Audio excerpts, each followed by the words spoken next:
Hello everybody, my name is Finn. Give me a moment, we're doing story time with Finn again. Let me just get my book. Alright, we're on chapter 2 of Jack Reacher Killing Floor. We pulled up at the doors of the long, low building. Baker got out of the car and looked up and down along the frontage.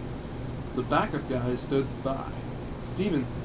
Stevenson walked around the back of our car, took up a position opposite Baker, pointed the shotgun at me. This is a good team. Baker opened my door. Okay, let's go, he said. Let's go! Let's go! He said, almost a whisper. He was bouncing on the balls of his feet, scanning the air. I pivoted slowly, twisted out of the car. The handcuffs.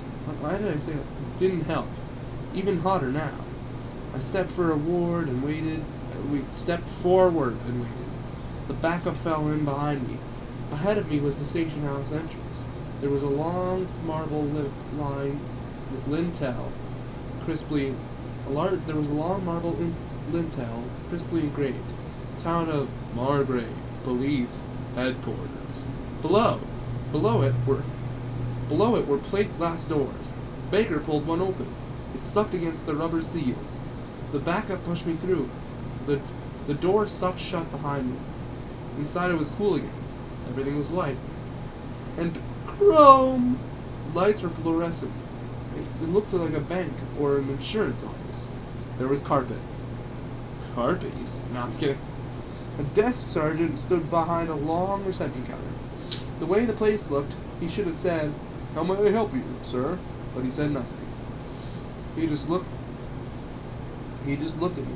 Behind him was a huge open plan space. A dark-haired woman in uniform was sitting at a wide, low desk. She had been doing paperwork on a keyboard. Now she was looking at me. I stood there, an officer on each elbow. Stevenson was backed up against the reception counter. His shotgun, yes, was pointed at me. Baker stood there, looking at me. The desk sergeant and the woman in uniform were looking at me. I looked back at them. Then I was walked to the left. They stopped me in front of a door. Baker swung it open, and I was pushed into a room. It was an interview facility. No windows, a white table and 3 chairs. Carpet, you say? In the top corner of the room, a camera. The air in the room was set very cold. I was still wet from the rain. I stood there, and Baker ferreted into every pocket. Metal things made a small pile. A roll of cash, some coins, receipts, tickets, scraps. Baker checked the newspaper and left it in my pocket. He glanced at my watch and left it on my wrist. He wasn't interested in those things. Everything else was swept into a larger Ziploc bag. A bag made for people with more in their pockets than I could carry. And I carried. The bag had a white panel printed on it. Stevenson wrote some kind of a number on the panel.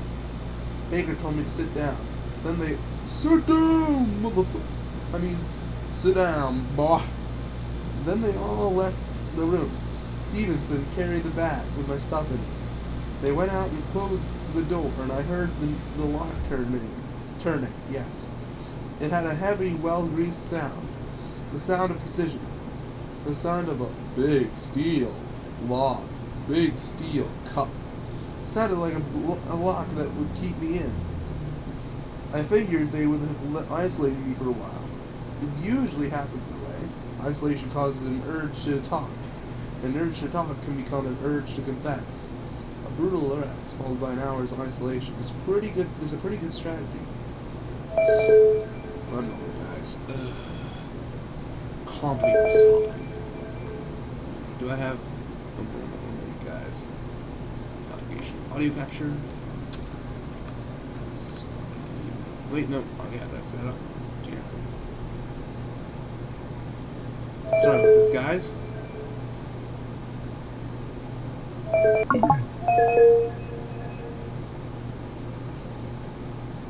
Sorry about this, guys. Hello. Hello, right. I am currently doing a video. Well, I found out how to run Tamagotchi Life on my computer, and Oh my god, you should just buy the game instead of just using an emulator. Cause Oh, like I tried to make a me on Tamagotchi Life, and like the freaking me's head looked like a freaking X, ah. Well, I'm in the middle of reading a like book to just my viewers, so. like a circle with an X. Hmm. Well, I'll talk to you later. Well, not later, tomorrow. Okay. Sorry to disappoint. See you. My bad, guys. Sorry for the interruption. Let's continue. But I figured wrong. They hadn't planned an hour's isolation. Maybe their second slight tactical mistake. A baker unlocked the door and stepped back in. He carried a plastic cup of coffee. Then he signaled the uniformed woman to the room, the one I'd seen at her desk in the open area. The heavy lock clicked behind her. She carried a metal flight case. She carried a metal bat and beat me brutally. No, I'm kidding. She carried a metal flight case, which she set on the table. She clicked it open and took out a long black number holder. In it were white plastic numbers. She handed it to me with that brusque apologetic sympathy that dental nurses use. I took it in my cupped hands, squinted down at it to make sure it was the right way up and held under my chin. The woman took an ugly camera out of the case and sat opposite of me. She rested her elbows on the table to brace the camera, sitting forward. Her breast rested on the edge of the table. This is a good-looking woman. Dark hair, great eyes. I stared at her and smiled. The camera clicked and flashed. Before she could ask, I turned sideways on the chair for the profile. I held the long number against my shoulder and stared at the wall. The camera clicked and flashed again. I turned back and held out the number. Two-handed. Two-handed, because of the cuffs. She took it from me with that cursed grin, which she says, yes, it's unpleasant, but it's necessary. Like the dental nurse. Then she took out the fingerprint gear, a crisp 10 card, already labeled with a number. The thumb spaces are always too small. This one had a reverse side with 2 squares for palm prints. The handcuffs made the process difficult. Baker didn't offer to remove them. The woman linked my hands, but her fingers are smooth and cool. No wedding band. Afterwards, she handed me a wad of tissues. The ink came off very easily. Some kind of new stuff I hadn't seen before. The woman unloaded the camera and put the film over with the print cards on the table. She unpacked the camera into the flight case. Baker rapped on the door. The lock clicked again. The woman picked up her stuff. Nobody spoke. The woman left the room. Baker stayed in there with me. He shut the door and locked it with the same greased click. Then he leaned on the door and looked at me. My chief's coming down. My chief's coming on down, he said. You're going to have to talk to him. We got a situation here. Got to be cleaned up. I said nothing back to him. Talking to me wasn't going to clear any situation for anybody. But the guy was acting civilized, respectful. So I set him a test. Held out my hands towards him, an unspoken request to unlock the cuffs. He stood still for a moment and then unlocked the key and took out the key and unlocked it. Put them back on his belt. Looked at me. He looked at me. I looked back and dropped my arms to my sides. No grateful exhalation. No rueful rubbing on my wrists. I didn't want a relationship with this guy, but I did speak. Okay, I said. Let's go meet your chief. It was the first time I'd spoken since ordering breakfast. Now Baker was the one who looked rattled. He rapped twice on the door and it was unlocked from the outside. He opened it up and signally through. Stevenson was waiting with his back to the large open area. The shotgun was gone. The backup crew was gone. Things were calming down. They formed up, one on each side. Baker gripped my elbow, lightly. We walked down the side of the open area and came to a door at the back. Stevenson pushed it open and we walked through into a large office. lots of rosewood all over it. A fat guy. My name is, I don't remember his name, and I'm here to talk to you about diabetes. Kidding. I'm kidding. I'm fat too, don't worry. Just not as fat as Vincent. Wait, what? Huh? A fat guy sat at a big rosewood desk. Behind him were a couple of big flags. Also, Vincent, if you're watching this is just a joke. There were a couple of big flags. There was the stars and stripes and the gold fringe on the left, and what I guessed was the Georgia state flag on the right. On the wall between the flags was a clock. It was a big old round thing framed in mahogany. Looked like it had decades of polish on it. I figured it must be the clock from whatever old station house they bulldozed to build this new place. I figured the architect had used it to give a sense of history to the new building. It was showing nearly 12:30.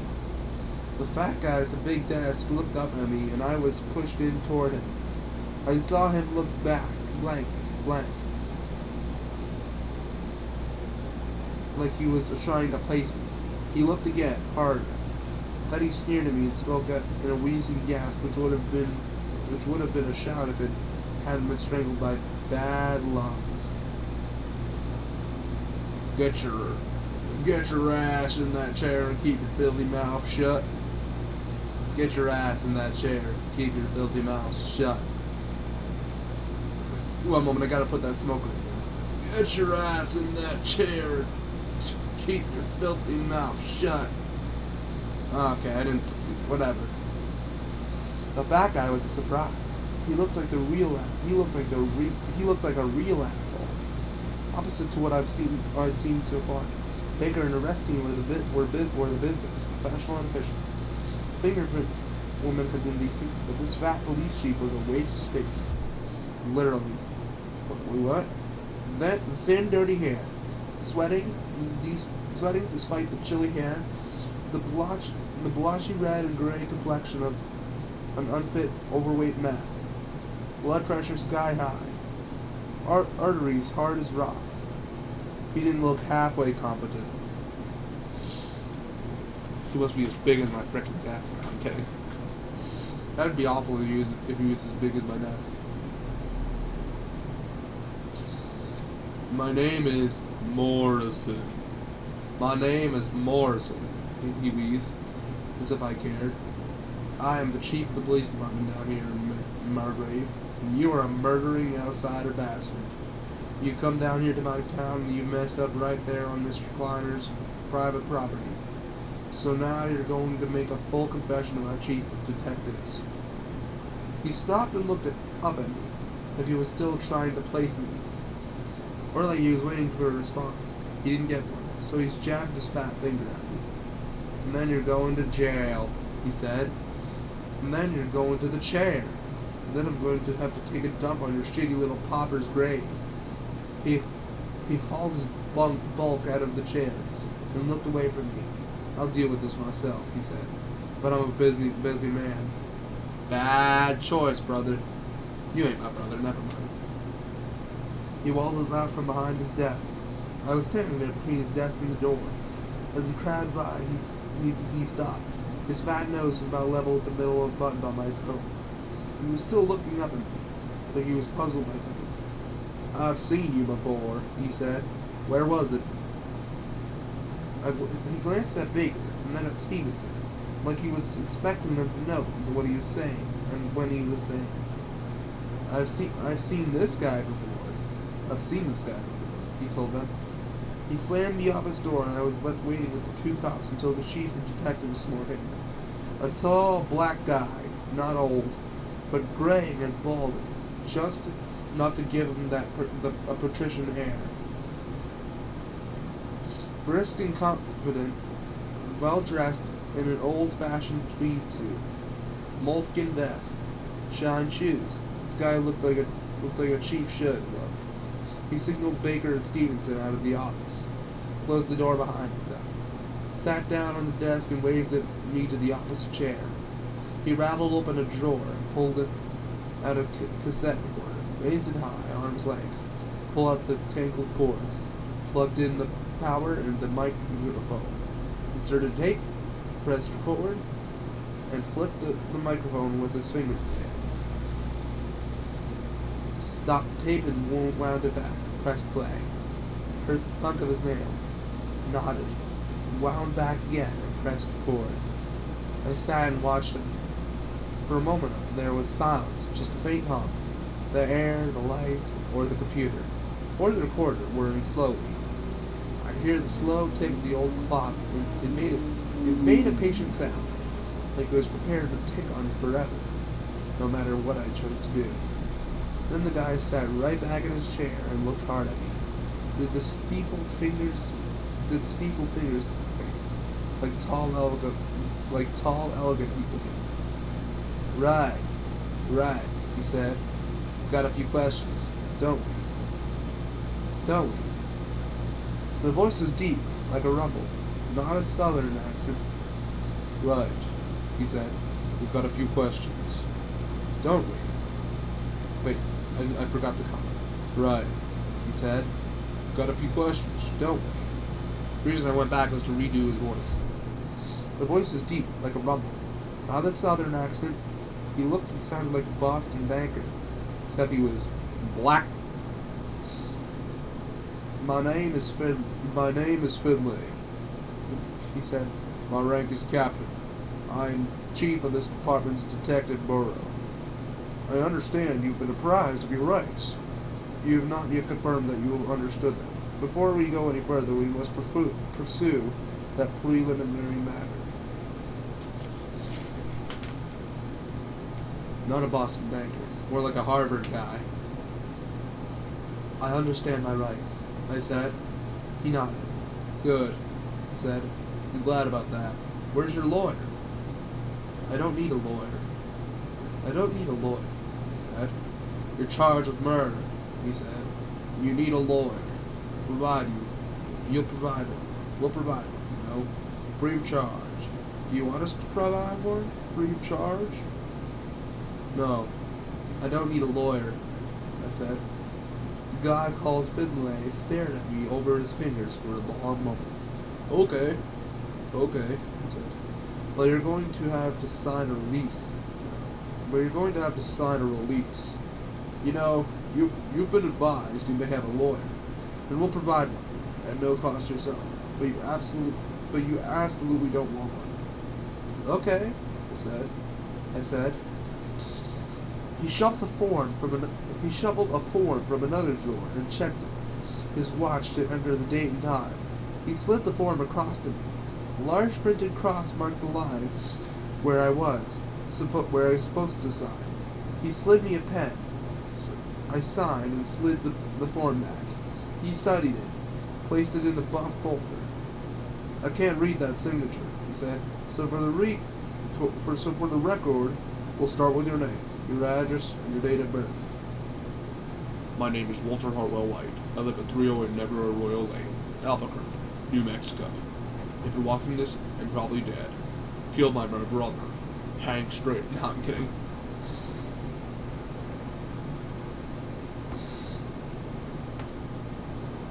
I can't read that signature, he said. So for the record, we'll start with your name, your address, and your date of birth. There was silence again. I looked at him. This is a stubborn guy. Probably 45. You don't get to be a chief of detectives in a Georgia jurisdiction if you're 45 and black, except if you're a stubborn guy. No percentage in jerking him around. I drew a breath. My name is Jack Reacher, he said. No middle name. No address. He wrote it down. Not much to write. I told him my date of birth. 2002. No, I'm betting he was born before that. I just wanted to say 3 times. 3 times plus the 2002. He wrote it down. Not much to write. I told him my date of birth. Okay, Mr. Reacher, he said. As I said, we have a lot of questions. Glance through your personal effects. You were carrying no ID at all. No driver's license, no credit cards, no nothing. You have no address, you say. So I'm asking myself, who is this guy? He didn't wait for any kind of comment on that from me. Who was the guy with the shaved head? He asked me. I didn't answer. I was watching the big clock. The big clock. I was waiting for the minute hand to move. Tell me what happened, he said. I had no idea what happened. No idea at all. Something had happened to somebody, but not to me. So I sat there, didn't answer. What is pluribus? Finley asked. I looked at him and shrugged. The United States motto? I said. E pluribus unum, adopted in 1776 by the Second Continental Congress, right?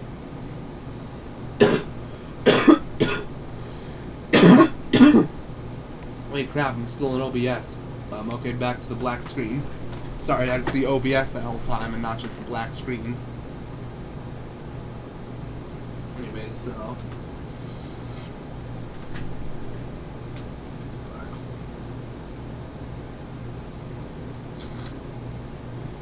He just grunted at me. I carried on looking straight at him. I figured this was the type of guy who might answer a question. What is this about? I asked him. Silence again. His turn to look at me. I could see him thinking about whether to answer. And how. What is this about? I asked him again. He sat back and steepled his fingers.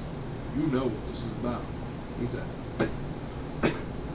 He said, why am I coughing? Oh my goodness. I hope that's enough. Are you kidding? Oh my goodness. I'm gonna take a sip of water really quick. Let's hope that helps. Sorry about that, guys.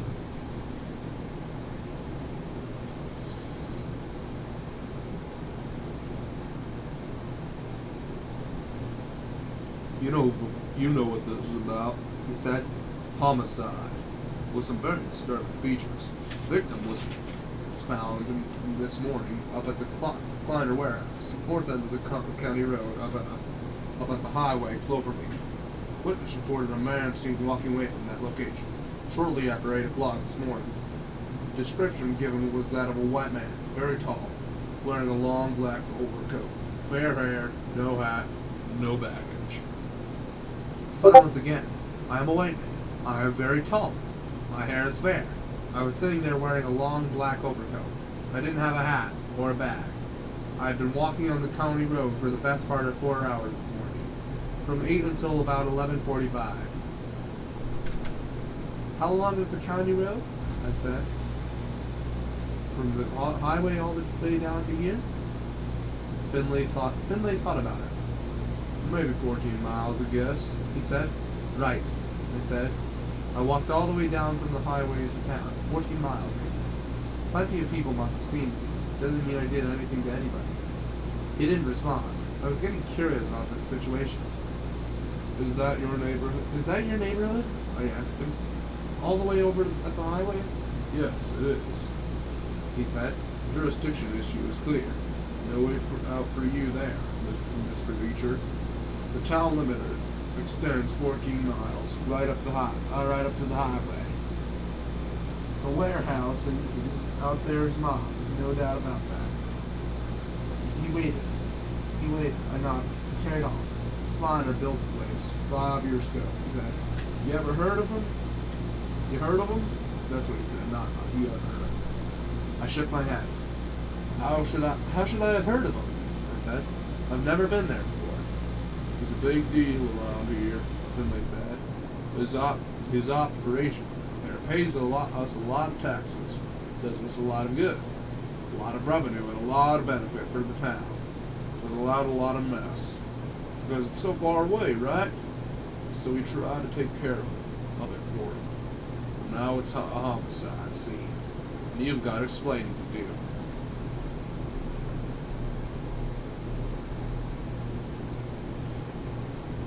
Could have sworn I just heard my computer talking. That's creepy.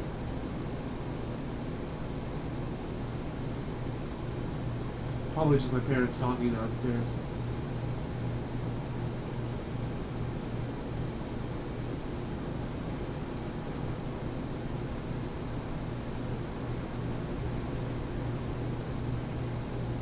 A lot of revenue and a lot of benefit in the town, without a lot of mess, because it's so far away, right? So we tried to take care of it for him, but now it's a homicide scene, and you've got explaining to do. The guy was doing his job, but he was wasting my time. Okay, Finlay, I said. I'll make a statement describing every little thing I did since I entered your lousy town limits until I got hauled in here in the middle of my damn breakfast. If you can make anything out of it, I'll give you a damn medal. Because all I did was to place one foot in front of the other for nearly 4 hours in the pouring rain, all the way through your precious 14 damn miles. That was the longest speech I had made for 6 months. Finlay sat and gazed at me. I watched him struggling with any detective's basic dilemma. His gut told him I might not be his man, but I was sitting right there in front of him. What should a detective do? I let him ponder. Tried to time it right with a nudge in the right direction. I was going to say something about the real guy who's still running around out there while he was wasting his time in here with me. That would feed his insecurity, but he jumped first, in the wrong direction. No statements, he said. I'll ask the questions, and you'll answer them. You're Jack Nunn Reacher. No address, no ID. Who are you, a vagrant? I sighed. Today was Friday. The big clock showed it. The big clock showed it was already more than half over. This guy Finlay was going to go through all the hoops of this. I was going to spend the weekend in a cell. Probably get out Monday. I'm not a vagrant, Finlay, I said. I'm a hobo. Big difference. He shook his head. Slowly. Don't get smart with me, Reacher, he said. You're in deep shit. Bad things happen up there. Our witness saw you leaving the scene. You're a stranger with no ID and no story. So don't get smart with me. He was still just doing his job, but he was still wasting my time. I wasn't leading a homicide scene, he said. I was walking down a damn road. Damn. There's a difference, right? People leaving homicide scenes run and hide. They don't walk straight down the road. What's wrong about walking down a road? People walk down roads all the damn time, don't they? Finlay leaned forward and shook his head. No, he said. Nobody has walked the length of that road since the invention of the automobile. So why no address? Where are you from? Answer the questions. Let's get this done. Okay, Finlay, let's get it done, he said. I don't have an address because I don't live anywhere. Maybe one day I'll live somewhere, and then I'll have an address and I'll send you a picture, a postcard, and you can put it in your damn address book. Since you seem so damn concerned about it. Finlay gazed at me and reviewed his options. Elected to go get the patient round. Patient, his butt stopped him, like he couldn't be deflected right. Where are you from? He asked. What was your last address? What exactly do you mean when you say where am I from? He asked. His lips were clamped. I was getting him bad tempered too. He stayed patient. Laced the patience with a nicety sarcasm. Okay, he said. You don't understand my question, so let me try to make it quite clear. What I mean is where you were born, or where you've lived for that majority period of your life, whether you instinctively regard is predominant in a social or cultural context. I just looked at it. I'll give you an example, I said. I myself was born in Boston. I was educated in Boston and subsequently worked for 20 years in Boston. So I would say, and I think you would agree, that I come from Boston. I was right, a Harvard guy. A Harvard guy running out of patience. Okay, I said. I thought it was him. Okay, he said. You asked questions. I'll answer them. But let me tell you something. I'm not your guy. On Monday you'll know I'm not your guy. So do yourself a favor. Don't stop looking. Finlay was fighting a smile. He nodded gratefully. I appreciate your advice, he said, and your concern for my career. You're welcome, he said. Go on, he said. Okay, I said. According to your fancy definition, I don't come from anywhere. I come from a place called military. I was born on a U.S. Army base in West Berlin. West Berlin. My dad was in the Marine Corps, and my mother was a French civilian that he met in Hong Kong. They got married in Korea. Finlay nodded, made a note. I was a military kid, I said. Show me a list of U.S. bases all around the world, and that's the list of where I lived. I did high school in 2 different countries. I did 4 years up at West Point. Go on, Finlay said. I stayed in the Army. I said, military police. I served and lived in all those bases all over. Then Finlay, after 36 years of first being an officer's kid and then being an officer myself, then Finlay, after 36 years of first being an officer's kid and then being an officer myself, suddenly there's no need for a great big army anymore because the Soviets have gone belly up. So hooray, we got the peace dividend, which for you means your taxes get spent on something else, but for me means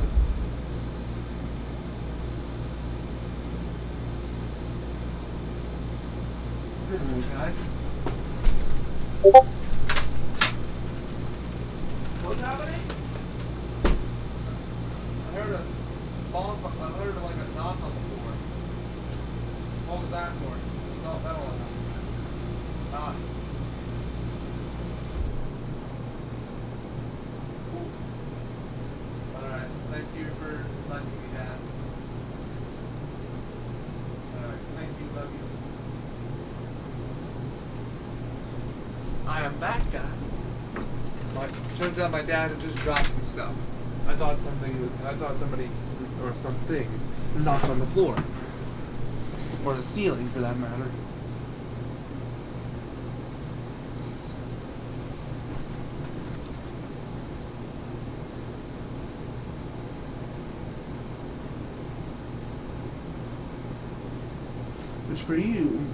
Which means your taxes get spent on something else.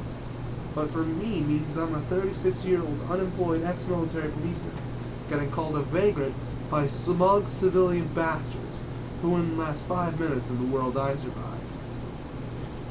He thought for a moment, wasn't impressed. Continue, he said. I shrugged at him. So right now I'm just enjoying myself, he said. Maybe eventually I'll find something else to do. Maybe I won't. Maybe I'll settle somewhere. Maybe I won't. But right now, I'm not looking to. He nodded, jotted some more notes. When did you leave the army? He asked. 6 months ago, I said. April. Haven't worked at all since then? He asked. You're joking, I said. When was the last time you looked for work? April, 6 months ago. Got this job. Well, good for you, Finlay, I said. I couldn't think of anything else to say. Finlay gazed at me for a moment. What have you been living on? He asked. What rank did you hold? Major, I said. They give you a severance pay when they kick you out. Still got most of it. Trying to make it last, you know. A long silence. Finlay drummed a rhythm with the wrong end of his pen. So let's talk about the last 24 hours, he said. I sighed. Now I was heading for trouble. I came up on the Grey Hound bus, I said. Got off at the county road. 8 o'clock this morning. Walked down into town. Reached that diner, ordered breakfast, and I was eating it when your guys came by and hauled me in. You got business here? I asked. I shook my head. I'm out of work, he said. I haven't got any business anywhere. He wrote that down. Where'd you get on the bus? He asked. In Tampa, I said. Left at midnight last night. Tampa in Florida? He asked. I nodded. He rounded open another drawer, pulled out a Greyhound schedule, ripped it open and ran a long brown finger down the page. It was a very thorough guy. He looked across at me. That's an express bus, he said. Runs straight through north to Atlanta. Arrives there at 9 o'clock in the morning. It'll stop here at 8.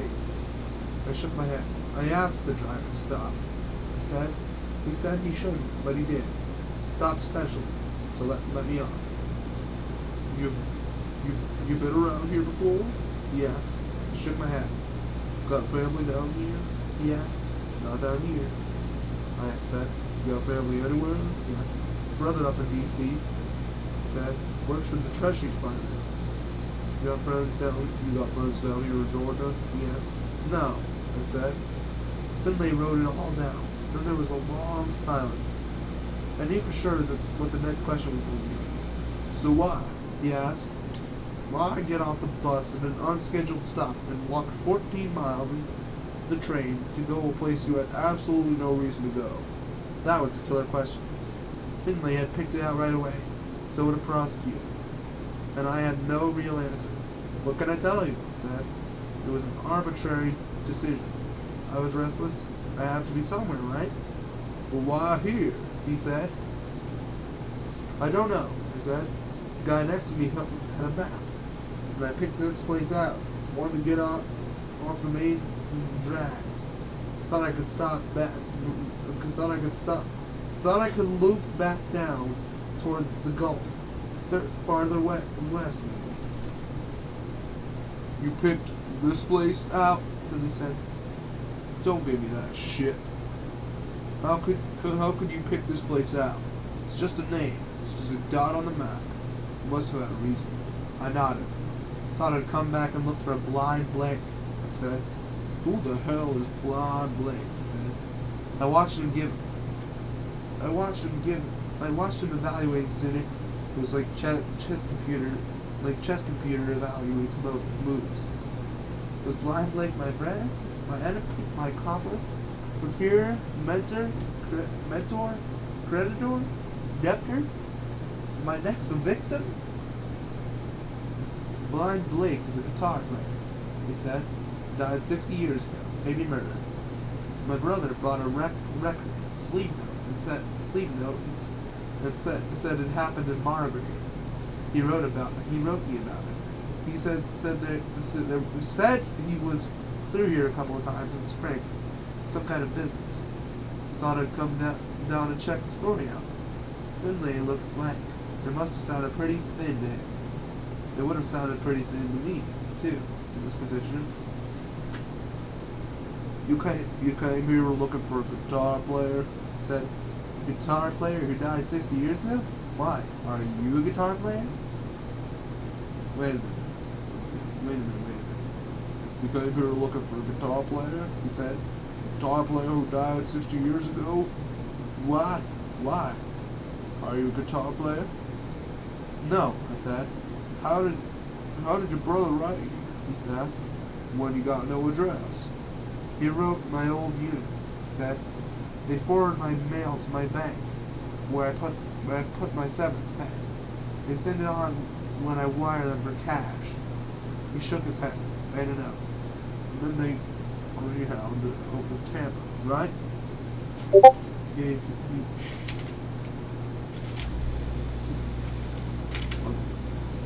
he said. I nodded. Got your bus ticket? He asked. In the property bag, I guess. He said. I remembered Baker bagged me up all my pocket junk. Stevenson tagging. Would the bus driver remember? He said. Maybe, I said. It was a special stop. I had to ask him. I became like a spectator. The situation became abstract.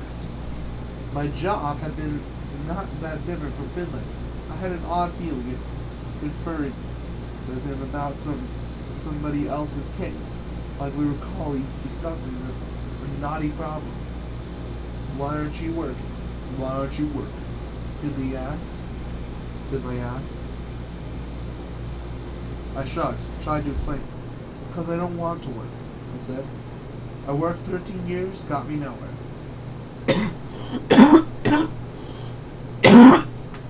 My bad, guys.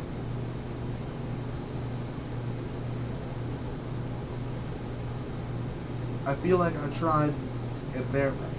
But to hell with that. I'm going to try it my way.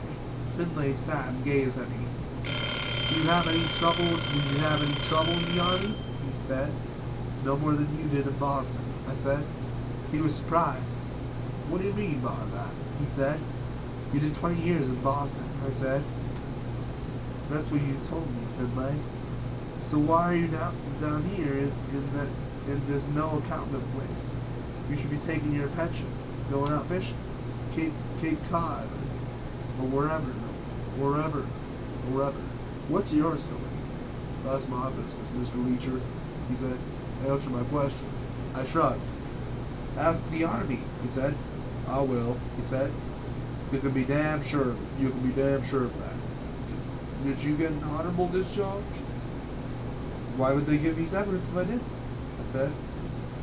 Why should I believe they gave you a dime? I said.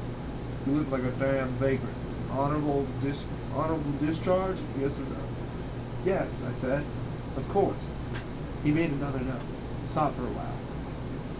How did it make you feel being let go? He asked. I thought about it, shrugged it. Didn't make me feel like anything, I said. Made me feel like I was in the army. Now I'm not in the army. Do you feel bitter? He said. Let down? I said. No, I said. Should I? No problems at all, he asked. No problems at all? He asked. Like there had to be something. I felt like I had to give him some kind of answer, but I wouldn't think of anything. I had been in the service since the day I was born. Now I was out. Being out felt great. Felt like freedom.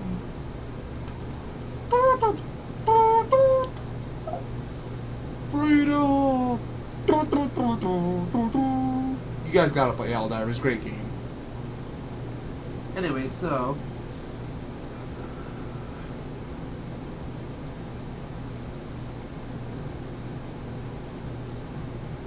like all my life, I'd had a slight headache, not noticing until it was gone.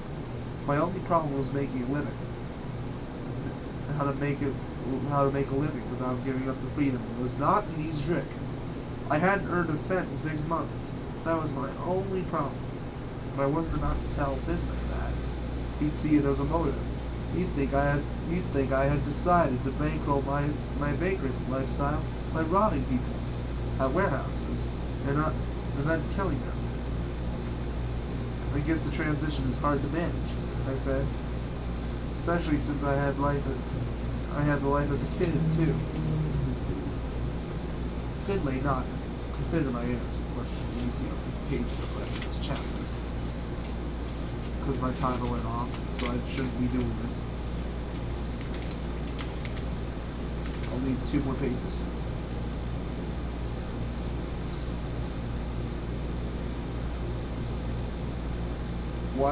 Why you in particular? He said. Did you volunteer to muster out? I never volunteered for anything. I said. Soldiers Base School. Another silence. Did you specialize? He asked. In the service? General duties initially, he said. That's the system. Then I handled secret security for 5 years. Then the last 6 years, I handled something else. Medevacs. What was that? He asked. Homicide investigation, I said. Finlay leaned right back. That's how you grunt. Did the steepled fingers again, thinking it. He gazed at me in an exhale, sat forward, pointed a finger. Right, he said. Going to check you out. We've got your prints. Those should be on file with the Army. We'll get your service record. All of it. All the details. We'll check with the bus company. Check your ticket. Find the driver. Find the passengers. What you say is right. Know soon enough. If it's true, we may let you off the hook. Obviously, certain details of timing and methodology determine the matter. Those details are as yet unclear. He paused and exhaled again, looked right at me. In the meantime, I'm a cautious man, he said. On the face of it, you look bad. A drifter, a vapor. No address, no history. Stolen may be bullshit. You may be a fugitive. You may have been murdering people left and right in dozen states. I just don't know. I can't be expected to give you the benefit of the doubt. Right now, why should I even have any doubt? You stay locked up until we know for sure. Okay? It was what I had expected. It was exactly what I would have said. But I just looked at him and shook my head. You're a cautious guy? He said. That's for damn sure. He looked back at me. Sorry.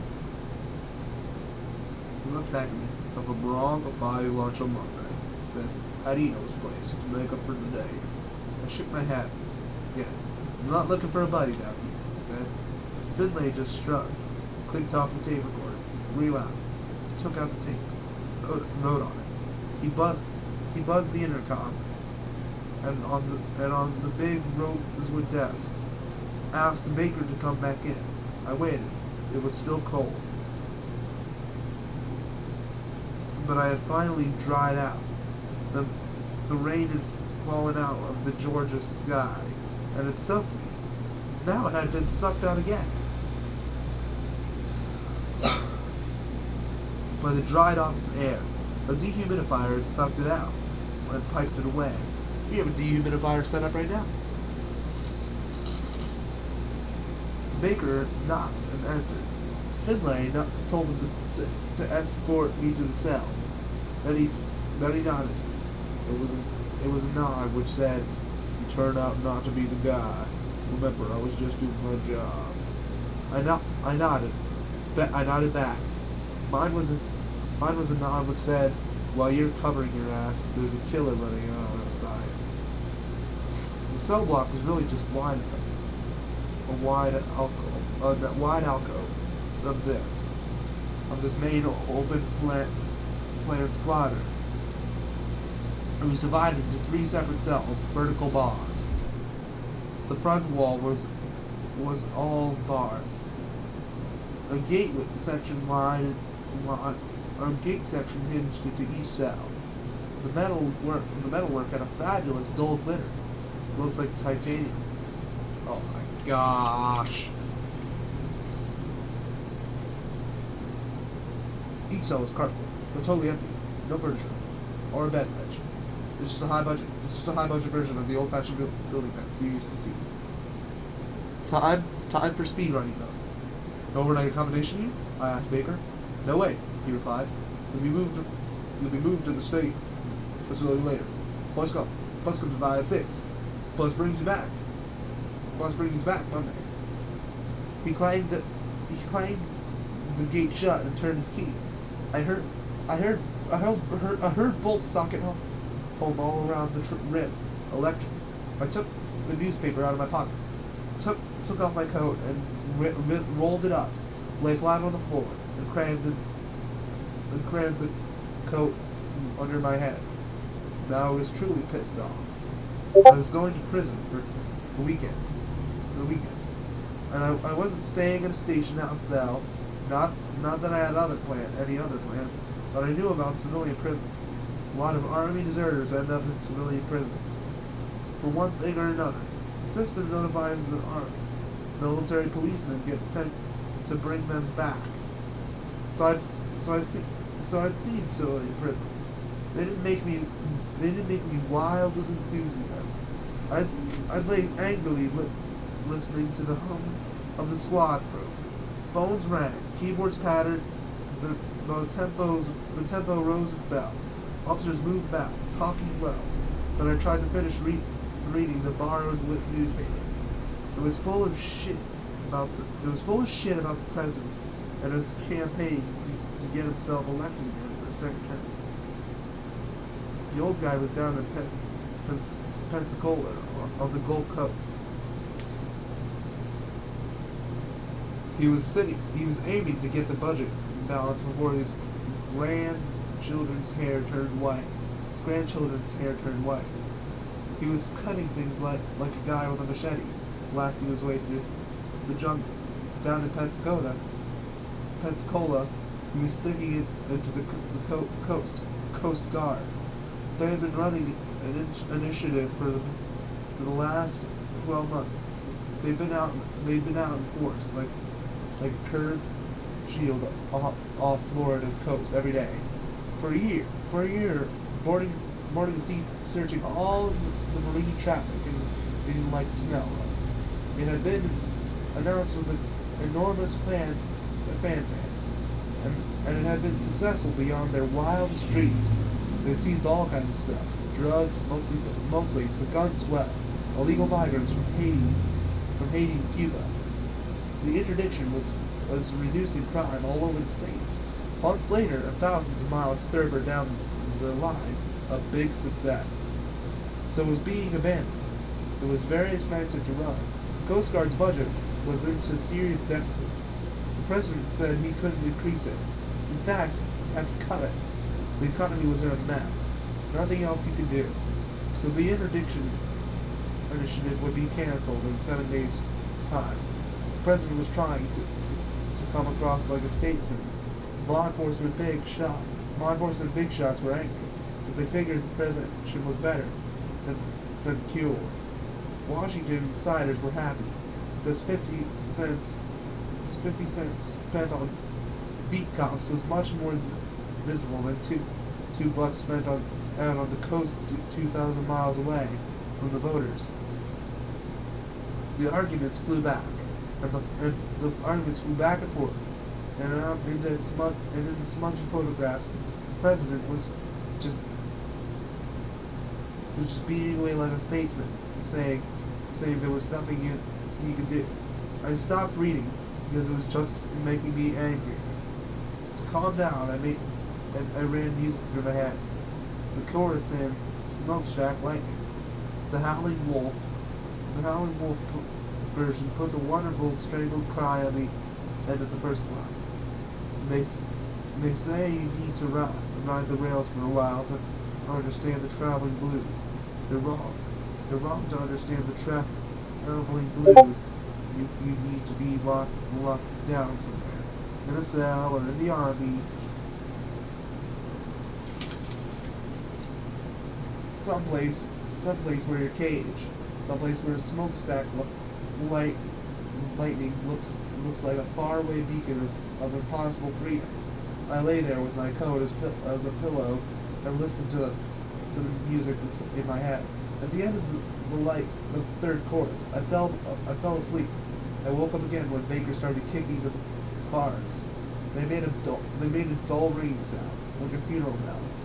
Baker stood there with a Finlay. They looked down at me. I stayed on the floor, and I was uncomfortable down there. "Where did you say you two were at midnight last night?" Finlay asked. "Where did you say you were at midnight last night?" Finlay asked me. "Getting on the bus in Tampa," I said. We've got a new witness," Finlay said. "I saw you around at the warehouse facility last night, hanging around at midnight." "Total crap," Finlay said. "Impossible. Who the hell is this new witness?" The witness is Chief Morse," Finlay said. The chief of police. He says he was sure he had seen you before. Now he has remembered where. Alright guys, I'll see y'all I'll see y'all some other time. I really gotta go because I have overtime. This is not Mark. This is bad news. I have broken the rules. Alright. Let me find some of these. Whatever, I'll just use a sticky note. No, don't close the damn book. No.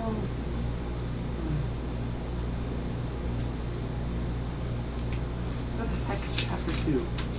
Isn't that just one thing?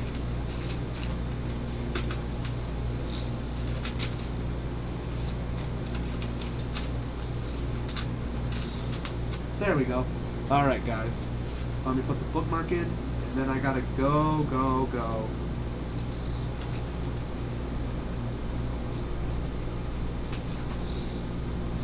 Alright. Thank you for watching, everybody. Please like and subscribe. See y'all.